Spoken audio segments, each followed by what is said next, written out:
अस्सलाम वालेकुम फ्रेंड्स, मैं हूं हैदर अली। एक और नई वीडियो के साथ आपकी खिदमत में हाज़िर हूं। मेरा भाई ये वीडियो मैं अपने एक दोस्त की फरमाइश पे बना रहा हूं। हालांकि जो चीज़ मैं इस वीडियो में बताने जा रहा हूं वो मैं पिछली वीडियो में आपको बता चुका हूं, लेकिन मेरे भाई ने बोला यार ये अलहदा से वीडियो बनाओ, तो मैं ये अलहदा से वीडियो आपके लिए शूट कर रहा हूँ।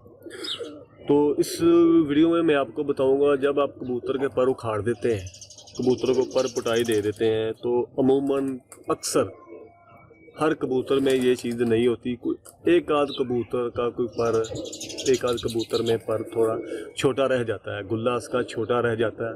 तकरीबन आप 10 से 12 दिन जब पर उखाड़े हुए हो जाए तो कबूतर को पर पकड़ के आप देखें, एहतियात से पकड़ के देखें, फूक की मदद से, हवा की मदद से उसके सुए चेक करें। जो गुले निकले होते हैं, पर निकले होते हैं, पैप से निकले होते हैं, वो छोटे तो नहीं है, कुन में छोटा तो नहीं है, बाकी सारे बराबर होंगे तो एक आध छोटा होगा। तो उसका इलाज मैंने, मेरा भाई बताया था, थोड़ा पर कमज़ोर निकलता है, सूखा निकलता है, तो उसका इलाज मैंने आपको बताया था। आपने क्या करना है, आपने हल्दी लेनी, पिसी हुई हल्दी जो हर घर में मौजूद होती है। मैं आपको दिखा देता हूँ। हल्दी, ये पिसी हुई हल्दी है, ये डब्बे हमें डाली हुई है, ये खाने में इस्तेमाल होती है मेरा भाई, और करते भी है। पिसी हुई हल्दी लेनी और आपने वो 0 साइज़ के मेरे भाई आपने कैप्सूल ले लेने हैं। अगर किसी कबूतर को मसला है, एक कबूतर को मसला है आपके ऊपर थोड़ा छोटा रह गया, कमज़ोर रह गया है, तो आपने क्या करना है, 3 से 4 कैप्सूल लेने हैं आपने, और कैप्सूल को आपने हल्दी के भर लेने। और हल्दी कितनी आपने भरनी, कैप्सूल का जो छोटा साइड होती है, एक साइड होती है बड़ी और एक होती है छोटी। यह मैं आपको दिखा देता हूँ। अगर फोकस सही ना हो तो उसके लिए मेरा भाई माजरत है। ये छोटी साइड है और ये बड़ी साइड है। आपने छोटी साइड हल्दी की भर के कैप्सूल बंद कर लेना है। 3 से 4 कैप्सूल आप भर के रख लें, और रात 10 बजे 9 बजे ताज़े पानी के साथ उस कबूतर को दे दे, जिस कबूतर को ये मसला है, जिसका पर थोड़ा कमज़ोर है, सूखा हुआ है। 3 से 4 दिन दे तो इंशाल्लाह वो पर उसका बेहतर हो जाएगा, अच्छा निकल आएगा पर। ये जो होगी जी मेरा भाई वो वीडियो मेरे भाई की फरमाइश थी।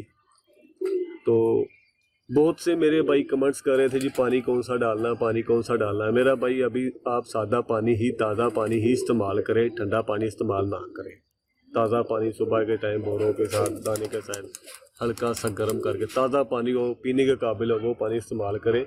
तो इंशाल्लाह अगली वीडियो में मैं आपको ज़रूर बताऊंगा जी वो गर्म पानी कौन सा है, कबूतर को बाहर निकालने से पहले कौन सा पानी इस्तेमाल करना है, तो मैं आपको इंशाल्लाह वो ज़रूर बताऊंगा।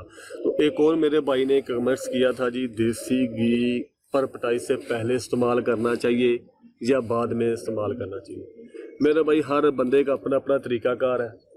जितने भी उस्ताद कराम उन्होंने अपने अपने तरीक़ेकार बनाए हुए हैं। कई तो मेरा भाई पहले इस्तेमाल करते हैं, कई बाद में इस्तेमाल करते हैं। तो मैं तो मेरा भाई शुरू से ही, मेरे वालिद साहब हम बाद में ही इस्तेमाल करते हैं। पहले भी इस्तेमाल किया लेकिन बहुत कम इस्तेमाल करते थे हम पहले। कई तो उस्ताद कराम पहले से इस्तेमाल करना शुरू कर देते हैं कि तो ये आहिस्ता आहिस्ता जिस्म में रचता है। तो वो भी उनका तरीक़ाकार ठीक है, लेकिन बहुत ज़्यादा मेरा भाई इस्तेमाल ना करवाएं।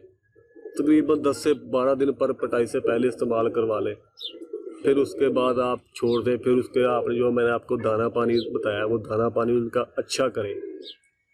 फिर आप जब 10-15 दिन पर उखाड़े हुए हो जाएं, पर उनके बाहर निकलने नज़र आ जाए, फिर आप मेरा भाई आप 10 से 12 दिन आप देसी घी के बोरे इस्तेमाल करवा सकते हैं। वो देसी घी के बोरों के दरमियान मेरा भाई, फिर मैं आपको बता रहा हूँ, आपने ताज़ा पानी इस्तेमाल करना है, ठंडा पानी बिल्कुल इस्तेमाल नहीं करना। वो बोरे डालने के तकरीबन 20 से 25 मिनट बाद आपने पानी डालना है। तो ये मेरा भाई उस भाई का जवाब है। तो मेरा भाई आप इस्तेमाल करवा सकते हैं, लेकिन एक लिमिट तक, ज़्यादा नहीं। 10 से 12 दिन पर पटाई से पहले इस्तेमाल कर लें, और पर पटाई के बाद भी आप इस्तेमाल करवा सकते हैं 10 से 12 दिन। तो उम्मीद करता हूँ मेरा भाई ये वीडियो आपको अच्छी लगी होगी। अगर वीडियो अच्छी लगी तो वीडियो को लाइक करें, शेयर करें, और मेरे चैनल को ज़रूर सब्सक्राइब करें। मिलते हैं फिर किसी नेक्स्ट वीडियो में, तब तक के लिए इजाज़त दीजिए। अल्लाह हाफ़िज़।